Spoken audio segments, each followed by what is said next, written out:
The market was full of voices, yet she felt completely alone. The alien widow stood at the edge of the human marketplace, clutching a bundle of cloth close to her chest. It was the last piece she owned, a faded dress that once belonged to her. The fabric was thin and torn at the edges, but to her it carried memories of better days. To the hungry merchants and buyers, it was only another item to bargain for. Beside her stood her little girl. The child's cheeks were hollow, her lips dry. She did not cry anymore. Hunger had taken away even the tears. The widow looked down at her daughter's eyes, large and empty, and felt her heart twist with pain. She whispered to herself, "One more day. If I can feed her for one more day." Slowly, she raised the cloth in the air. The crowd passed by, some glancing at her, others sneering. Humans did not like to see aliens in their streets. They called them beggars, thieves, outsiders. Some even spat on the ground as they walked past her. But the widow stayed silent. She had no choice. A man stopped. His clothes were fine, his eyes sharp.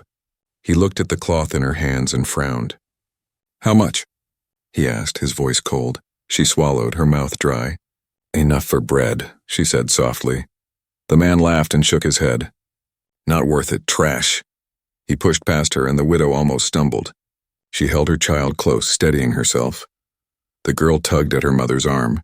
"Mama, food?" Her voice was barely a whisper. The widow knelt down and kissed her daughter's forehead. "Soon," she said, though she was not sure if it was true. As the sun lowered, the air grew colder. Still, she stood there, holding the dress, waiting. More people passed. Some looked, some ignored, none cared. Her arms grew tired, but her spirit did not break. She would not give up. Not until her little girl ate. Then a shadow fell across her. She looked up and saw a man standing before her. He was not like the others. His clothes were simple, his boots worn. His face carried scars, and his eyes carried something she had not seen in a long time: kindness. He looked at the cloth, then at the child. Slowly, he reached into his pocket and pulled out coins. He placed them in her hand. The weight surprised her. She looked at the coins, then at him, confused. "You don't even want to see it?" she asked. The man shook his head. "Keep the cloth," she froze. "But why pay if you don't want it?" He did not answer at first. Instead, he pulled something from his bag. A small loaf of bread, fresh, warm, the smell filling the air. He broke it in half and handed it to the little girl. The child's eyes widened. She reached out, trembling, and clutched the bread like treasure. She bit into it quickly, chewing fast, afraid it might vanish. Tears filled the widow's eyes as she watched her daughter eat. The man leaned closer and whispered so only the widow could hear. "Take the coins, buy more food, and listen. They are watching you. Tonight they will come. Leave this place before dark." Her heart pounded. She looked around the market. Indeed, she noticed eyes on her now. Suspicious, cold eyes following her every move. Humans who hated her kind. Humans who would rather see her dead than fed. She turned back to the man. "Why warn me?" His scarred face remained calm. "Because not all humans hate. Some of us remember mercy." Before she could speak again, he was gone. He melted into the crowd, leaving her with coins in her hand and fear in her heart. The widow pulled her daughter close. The bread was almost gone, crumbs on the child's lips, but for the first time in weeks her daughter smiled. Yet the widow could not smile back. The soldier's words echoed in her mind. "They will come tonight." She looked at the fading sun. The shadows stretched long across the stones of the market. The air grew heavier. Every sound felt sharper, every face felt dangerous. Her daughter tugged at her sleeve again. "Mama, more bread?" The widow forced a nod. "Yes, little star. More bread." But inside her thoughts raced. She had to move. She had to find a safe place before night came. She could not let her child be taken. The market noise dimmed in her ears, replaced by the sound of her heartbeat. The soldier's scarred face haunted her mind, and his warning clung to her like cold chains. The widow whispered to herself again, a vow only she could hear. "I will not let them take her. Whatever happens tonight, I will not lose my daughter." The crowd around her laughed, shouted, argued over prices, unaware of the storm about to come. But the widow knew. The moment the sun disappeared, danger would rise, and someone somewhere was already waiting for her. The streets were quieter when the widow left the market. The sky was turning deep orange, the last light of the sun bleeding into the shadows.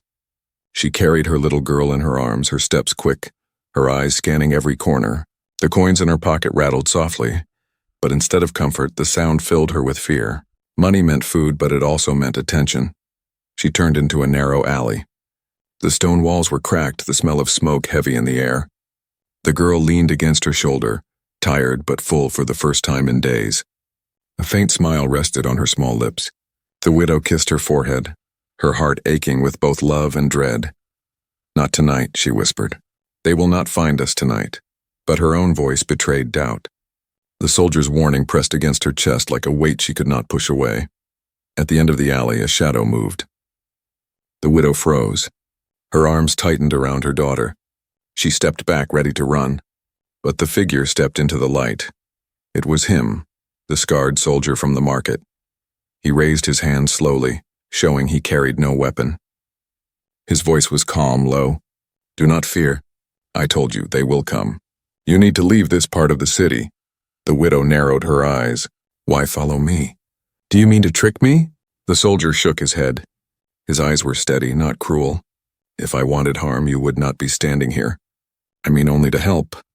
The little girl stirred, opening her eyes. She looked at the soldier and whispered, "You gave bread." The soldier's face softened.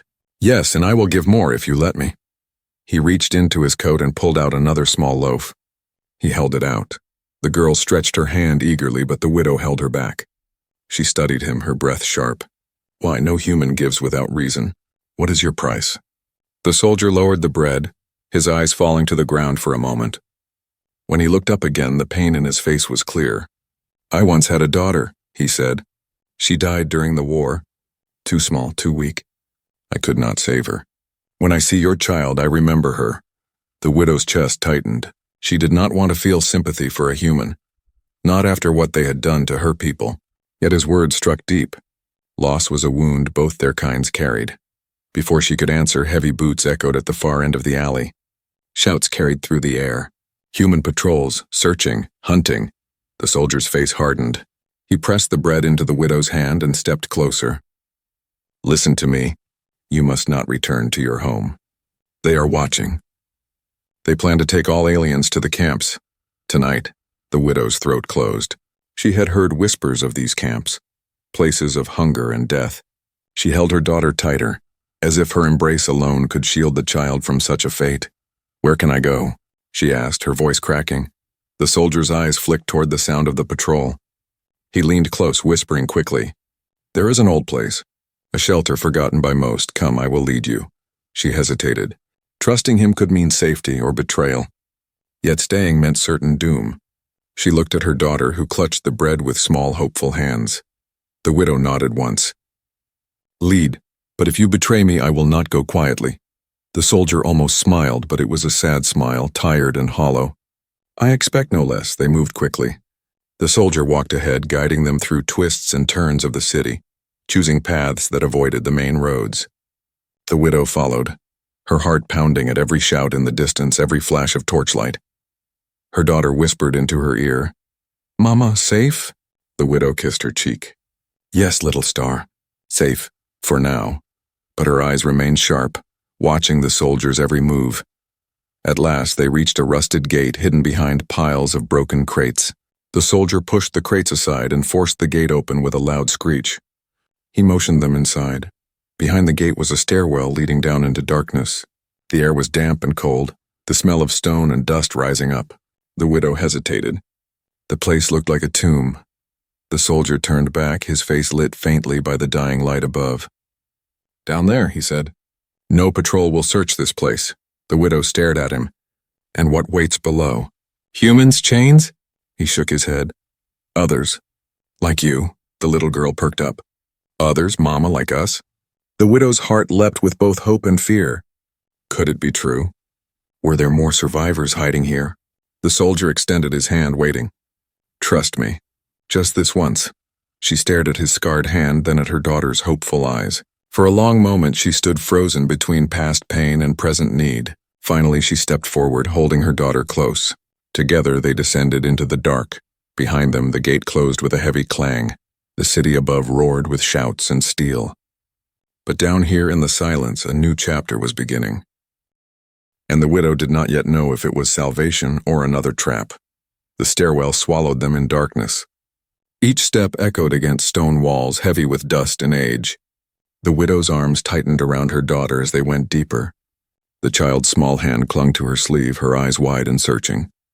The soldier moved ahead, his boots scraping the steps, the faint light of a lantern swinging in his grip. At the bottom, the stair opened into a narrow tunnel. Damp air clung to the widow's skin, and water dripped from the ceiling in steady beats.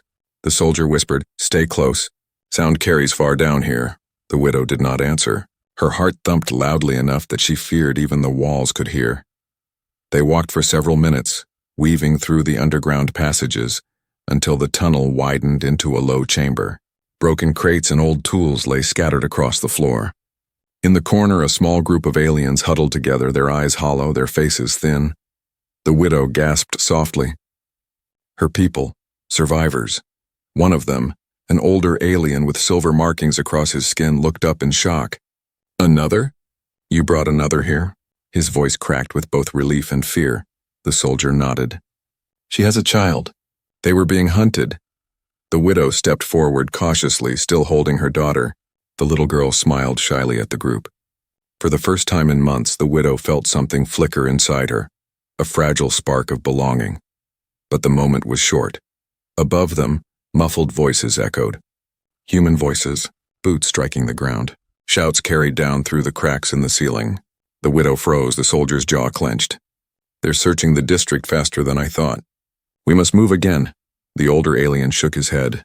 "Too risky. If we leave now, they'll catch us in the open." As if to answer, the sound of wood splintering thundered from above. Doors breaking. Heavy footsteps pouring into houses. The patrol was close. The widow felt fear stab her chest. She pulled her daughter close, whispering, "Do not make a sound, little star." The child nodded, burying her face in her mother's shoulder. The soldier scanned the tunnel, his eyes sharp. He turned to the widow. "There's another exit, but it's far. We must run now before they find this place."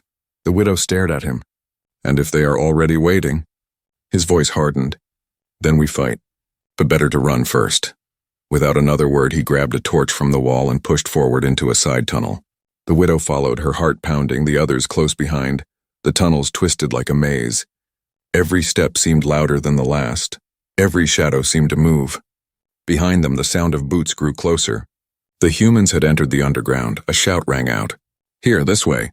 The widow's stomach dropped. Torches flared in the distance, human voices echoing. The chase had begun. The soldier urged them forward. "Faster." His voice was low but fierce. The widow ran, clutching her daughter, her feet splashing through shallow puddles. Her breath came in sharp bursts, the child's small arms clinging tight around her neck. The tunnel forked ahead. The soldier chose left, leading them into a wider passage lined with broken pipes. Steam hissed from one of them, filling the air with a white fog. The widow coughed, barely able to see.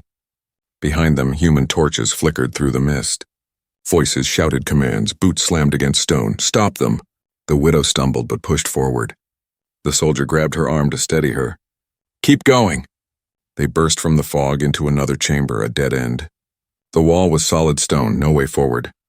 The widow's chest tightened in terror. "You said there was an exit." The soldier's eyes darted across the chamber. He cursed under his breath. "It should be here. It should—" A crash cut him off. The humans were almost upon them. Torches lit the fog behind. Shadows stretched long across the chamber floor. The widow backed against the wall, clutching her daughter so tightly the child whimpered. The other aliens huddled together, eyes wide with panic. The soldier drew a knife from his belt. His voice was grim. "Then we fight here." The widow's breath shook. She had no weapon, only fear in the small body of her child. She whispered, "No, I will not let them take her." Her daughter lifted her head, eyes bright with tears, and whispered, "Mama, light." The widow frowned. "Light?" The girl pointed at her mother's chest. The widow looked down and saw it. A faint glow beneath her clothes, pulsing softly. Her breath caught. It was the memory crystal, the small stone her husband had left before he died. She had almost forgotten it, hidden away in her garments. But now, in this moment of fear, it was alive with light. The soldier saw it too. His eyes widened. "What is that?" The widow held the crystal, feeling warmth surge into her hands. The glow spread, illuminating the chamber. The humans froze at the edge of the fog, shielding their eyes from the sudden burst of brightness. The widow's heart raced. The crystal pulsed faster, stronger, like it was answering her fear with power. The soldier stepped back, awe in his voice. Whatever it is, use it. The widow raised the crystal high. The light grew blinding, filling the chamber with a radiant glow. The humans shouted, stumbling, their torches snuffed out in the flood of brilliance. For one breathless moment, the widow stood tall, her daughter in her arms, the crystal blazing in her hand. And then the chamber shook. The walls trembled, stones cracking as if the earth itself had awakened. Dust rained from above. The humans screamed, retreating into the fog. The chase was broken, for now. But the widow knew this was only the beginning. The crystal had chosen to awaken tonight, and now nothing would ever be the same. The chamber still shook from the crystal's light. Dust drifted in the air, and loose stones rolled across the floor. The widow lowered her trembling hand, clutching the glowing crystal to her chest. Her daughter clung to her neck, eyes wide but calm, as though she trusted the light more than the darkness around them. The soldier stood frozen, his knife forgotten at his side. His scarred face glowed in the strange light, awe replacing the usual hardness in his eyes. He whispered, "I have never seen such power." The other aliens pressed back against the wall, their fear mixing with wonder. One of them murmured, "A relic of the old worlds," but the widow did not have time to think. Above them, muffled voices shouted, orders barked. The humans were regrouping. They would be back. The soldier snapped out of his trance. He moved quickly, pushing aside broken crates piled in one corner of the chamber. Behind them was a narrow gap, barely wide enough for one person. "Here," he said. "This leads to the old shelter. It's safer than this place." The widow hesitated. Her heart told her not to trust blindly, but the glow of the crystal warmed her hand, urging her forward. She tightened her grip on her daughter and stepped toward the opening. The tunnel beyond was tight and cold. The walls were rough stone, pressing close on both sides. Water dripped somewhere ahead, echoing like slow footsteps. The soldier led, his lantern dim against the glow of the crystal. The widow followed, holding her daughter, while the other aliens trailed behind. For a long while they moved in silence, the only sounds their footsteps and the faint hum of the crystal. The widow's mind raced. Why now? Why did the crystal awaken? What did it mean? Her husband's words came back to her, the last message he had given before he died. "Protect our daughter. She carries the last spark of our people." She had never understood, but now she felt it. The crystal was bound to the child. At last the tunnel widened. They stepped into a larger cavern. The widow gasped softly. It was no ordinary cave. The ceiling arched high above, lit by faint glowing stones embedded in the rock. Old metal beams crossed overhead, remnants of some forgotten structure. Crates, blankets, and scattered supplies covered the floor.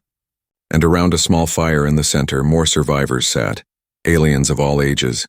Children with thin faces, women with tired eyes, elders with trembling hands. They looked up as the group entered, fear flickering into cautious hope. A young boy pointed at the widow's hand. "Light," he whispered. The crystal glowed brighter as though answering his voice. The firelight danced on their faces, and for the first time, the widow saw something she thought lost forever: community. An older woman rose, her back bent, but her voice steady. She studied the widow, then the child in her arms. "You carry it," the woman said. "The Heartstone. I thought it was lost with the others." The widow frowned.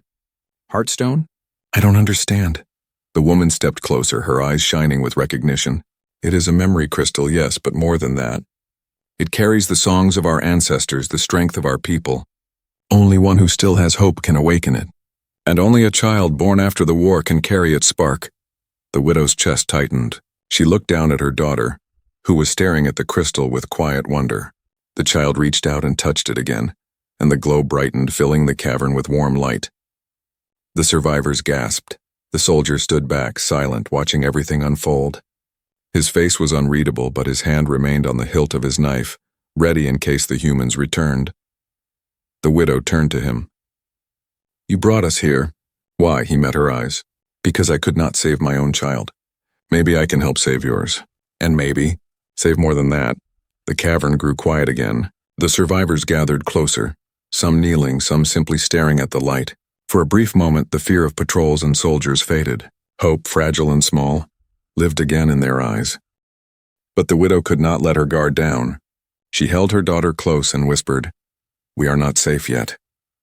As if to confirm her words, a faint rumble echoed through the tunnels. The sound of boots. Voices calling, distant but growing nearer. The soldier cursed under his breath. "They're searching deeper. They must have heard the stone when it lit the chamber." The older woman's face hardened. "Then they will not stop. They will hunt until they find this place." The widow clutched the crystal tighter. Its glow pulsed like a heartbeat, steady and strong. She felt it calling to her, urging her to act, though she did not yet know how. Her daughter whispered, "Mama, it wants us to run." The widow kissed her child's hair.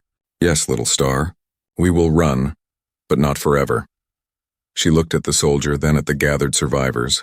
Her voice was firm, stronger than she expected. "We cannot hide forever. If the crystal truly carries the strength of our people, then maybe it can protect us. Maybe it can give us more than just another day of running." The soldier's eyes narrowed. "You mean to use it?" The widow nodded slowly. "Not yet.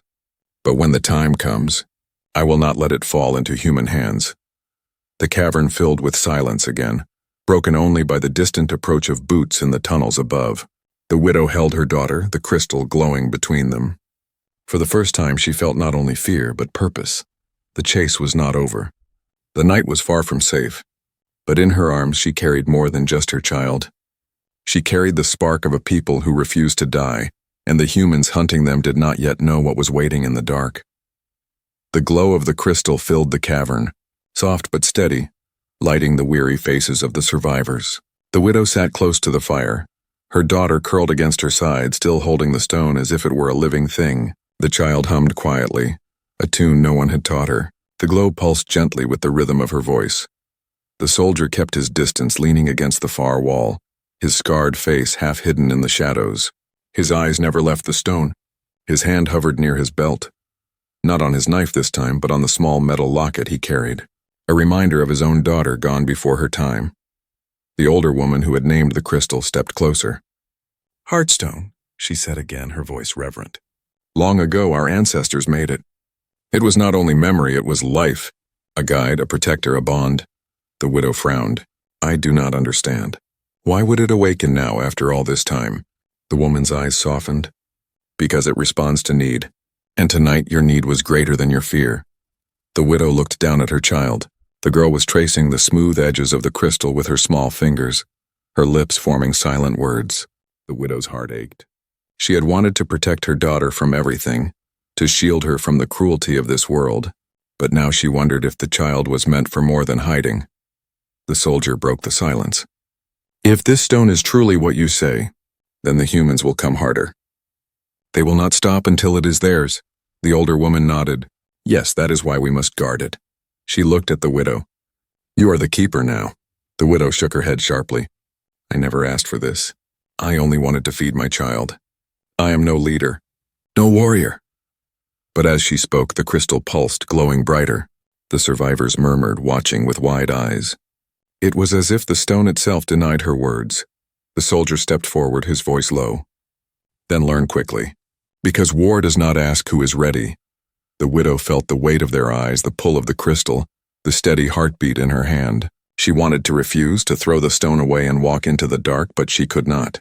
Her daughter's small hand rested on hers, warm and certain. The child whispered, "Mama, it chose us." Before the widow could answer, a sound split the cavern. A distant boom, the crack of rock. Dust fell from the ceiling. The humans were close. The soldier drew his knife, his eyes flashing. "They've found another way in. We must move now." The survivors panicked, gathering their few belongings. The widow stood, clutching her daughter and the stone. But the crystal grew hot in her hand, burning yet not painful. It hummed louder, the sound echoing inside her chest. She gasped as images filled her mind. Not memories, visions. A tall alien warrior, armored and strong. His face, her husband's face. He was speaking, but no sound came, only the shape of words. "Protect her. Protect them all." Her knees weakened.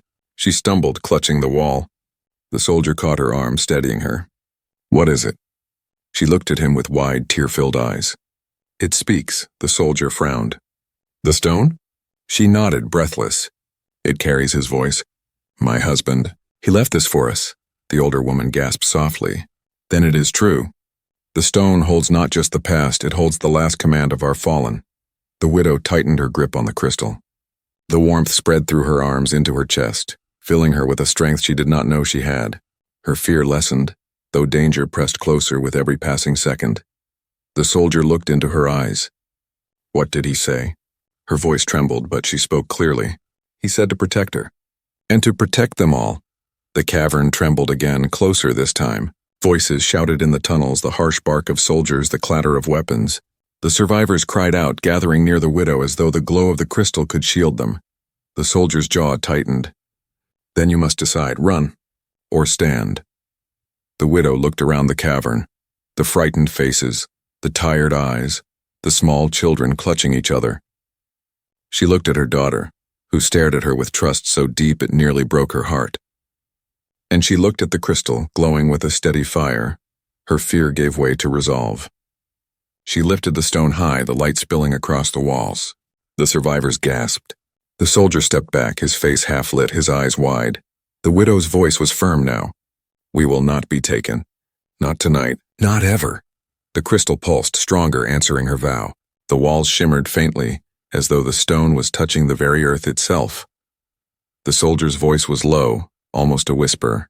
"What are you doing?" The widow met his eyes. "I do not know. But I think it is showing me how to fight."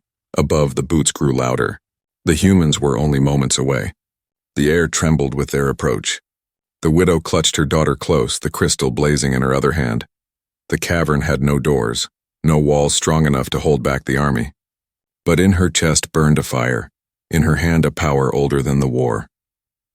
For the first time, the widow did not feel like prey. She felt like a guardian, and the humans she knew were about to discover what it meant to chase a mother who had nothing left to lose. The cavern shook again. Dust rained from above as stones cracked under the weight of marching boots. The shouts of human soldiers grew louder, echoing down the tunnels. Torches flickered in the distance, their light dancing like fire on the walls. The survivors huddled together, fear in their eyes. Children whimpered and elders held them close, whispering broken words of comfort. The widow stood at the front, clutching her daughter with one arm and the glowing crystal with the other. The soldier placed himself beside her, knife drawn, his scarred face calm, but tight with tension. "They'll be here in moments," he said. "Once they break through, there's no turning back." The widow's breath was steady now, no longer frantic. The crystal burned in her hand, its glow bright enough to light the whole cavern. It felt alive, pulsing with her heartbeat. She whispered, "It does not want us to run anymore." The soldier looked at her sharply. "You mean to stand against them? Do you even know what that thing can do?" The widow shook her head. "No, but I know what it asks of me." Her daughter tugged on her sleeve, her small voice carrying in the silence. "Mama, it wants to help." The widow's heart ached at the innocence in her daughter's eyes. The girl was not afraid. She trusted the light completely. The older woman stepped forward, her face grave. "If you use it, the cost may be heavy. Power always demands a price." The widow nodded slowly. "Then let it take from me, but not from her." Before anyone could answer, the wall at the far end of the cavern cracked open. Stone split, falling in heavy chunks. Soldiers poured through the gap, armored and armed, their torches blinding. Their commander's voice thundered, "By order of the council, surrender the aliens and the device." The survivors screamed, backing into corners. The soldier raised his knife, ready to throw himself against impossible odds. But the widow stepped forward, the crystal blazing in her hand. The humans froze, shielding their eyes from the light. The commander snarled, "Seize it." "Take her down!" Soldiers surged forward. The widow lifted the crystal high. A wave of light burst outward, slamming into the soldiers. They stumbled, shields rattling, some dropping their weapons as the brilliance burned their eyes. But the crystal did not stop there. The glow spread across the cavern walls, lines of light tracing the stone, forming patterns like ancient runes. The ground trembled, alive with the heartbeat of the stone. The soldiers stared in awe. "It's not just light, it's awakening the earth." The widow felt it too. Strength poured into her body, filling her chest, her arms, her legs. She no longer felt weak or hungry. She felt as though her people stood behind her, countless voices lending her their power, The commander roared. "Hold your ground! She cannot stop us all." The soldiers pressed forward again, shields raised. Their boots pounded the floor, their weapons glinting. The widow looked down at her daughter, who clung to her side. The child's small hand rested on the crystal, and at her touch the light surged brighter, fiercer. The widow lifted her voice, strong and unbroken. "You will not take her. You will not take any of us." The crystal answered. A shockwave burst from its core, slamming into the soldiers with the force of a storm. Armor cracked, shields shattered. The cavern roared as if the earth itself was screaming. Some soldiers fled back into the tunnels, their torches scattering. Others fell to the ground, stunned and broken. Yet still the commander stood, staggering but unyielding. His eyes burned with fury. "You think you can stop us with tricks?" he spat. "You are nothing but beggars and cowards." The widow stepped forward, her eyes glowing with the light of the stone. She no longer looked like a starving mother in torn clothes. She looked like something more, something reborn. The commander charged, sword raised. The soldier leapt forward to intercept, but the widow raised her hand. The crystal blazed, and the commander was thrown back by a beam of pure force. His sword clattered to the floor, ringing against the stone. The cavern fell silent, save for the crackle of torches and the ragged breathing of the survivors. The widow lowered the crystal, her chest heaving. The glow dimmed slightly, but it still pulsed, steady and alive. She turned to the survivors, their eyes wide with awe. "We are not prey," she said. Her voice echoed in the cavern. "We are not shadows to be hunted. Tonight we stand. Tonight we survive." The soldier stepped beside her, blood on his face but a fierce pride in his eyes. "Then let them come again," he said. "We will fight together." The survivors murmured, their fear melting into something stronger. Hope. But the widow knew this was not the end. The humans would return in greater numbers with greater weapons. The crystal had revealed its power, and now its secret was no longer safe. She looked down at her daughter, who smiled sleepily against her side, the stone still glowing faintly in her small hand. The widow whispered, more to herself than anyone else, "I will not let it fall to them, whatever the cost." The cavern walls were quiet again, but the air carried the weight of what had just begun. The war had not ended here. It had only shifted, and the widow, once alone and broken, now carried the fire of a people who refused to vanish. The cavern was quiet at last. Smoke hung in the air, thick and bitter, rising from broken torches and shattered weapons. The ground was scarred where the crystal's light had burned its path. The humans were gone, some fled in terror, others lying unconscious where they had fallen. The survivors stood in silence, their eyes fixed on the widow. In her hand, the crystal still pulsed faintly, its glow softer now, like the slow beat of a tired heart. Her daughter leaned against her chest, clutching the stone with both hands as though it belonged to her more than anyone else. The soldier wiped blood from his cheek. His knife hung loose in his hand, but his eyes never left the widow. "You've done what none of us thought possible," he said quietly. "You faced them and you won." The widow shook her head. "Not won, only delayed. They will come back, stronger, angrier." The older woman stepped forward, her voice steady despite her trembling body. "But you gave us hope. And hope is a weapon they cannot take." The survivors murmured in agreement. Their fear had not vanished, but it had changed. It was no longer hollow despair. It was the sharp edge of survival, tempered by belief in something greater. The widow lowered her gaze to the crystal. She felt its warmth, its steady hum against her palm. It no longer frightened her, but she knew it was dangerous, not just to her, but to everyone. The soldier seemed to read her thoughts. He stepped closer. "The council won't stop until they have it. You know this. The stone is more than a symbol, it's power. Enough to tip the balance of the war." The widow looked at him sharply. "And if it tips too far? If it destroys us along with them?" He was silent for a moment. Then he said, "That choice is yours, not mine." "Not theirs." The little girl stirred in her arms, her small voice breaking the heavy silence. "Mama, the stone is tired." The widow blinked, startled. She looked down. The glow was dimmer now, fading like a candle burning low. The older woman bowed her head. "It has given what it can for tonight. But its power is not endless. Use it too much and it will break or break you." The widow felt the weight of those words. She looked at the survivors, at the soldier, and then at her daughter. She had a decision to make. If she kept the stone, it could save them again. But every use risked burning it out or burning her life away. If she destroyed it, the humans would lose their prize, but so would her people lose their last gift of hope. The soldier stepped beside her. His voice was low, almost a whisper. "Whatever you choose, I'll stand with you. But choose soon. The night is not yet over." The widow closed her eyes. In the darkness behind her lids, she saw her husband's face again, as clear as if he stood before her. His voice echoed in her mind, "Protect her. Protect them all." Her eyes opened, wet with tears but clear with resolve. She lifted the crystal, its faint glow reflecting in the eyes of every soul in the cavern. "This stone is not mine," she said. Her voice carried firm and unbroken. "It is not a weapon for war. It is a promise for the future, a promise carried by our children." She looked at her daughter, who clutched the stone as though she understood. The widow bent down, placing the crystal in her child's small hands. "It belongs to her. To all of them, not to me. Not to the humans. To the ones who will build after us." The survivors gasped softly. The child held the stone close to her chest, and though its glow was faint, it was steady, like a star refusing to die. The soldier bowed his head, his voice rough. "Then the fight is not about power. It's about keeping them safe long enough to grow." The widow nodded. "Yes, and that fight begins now."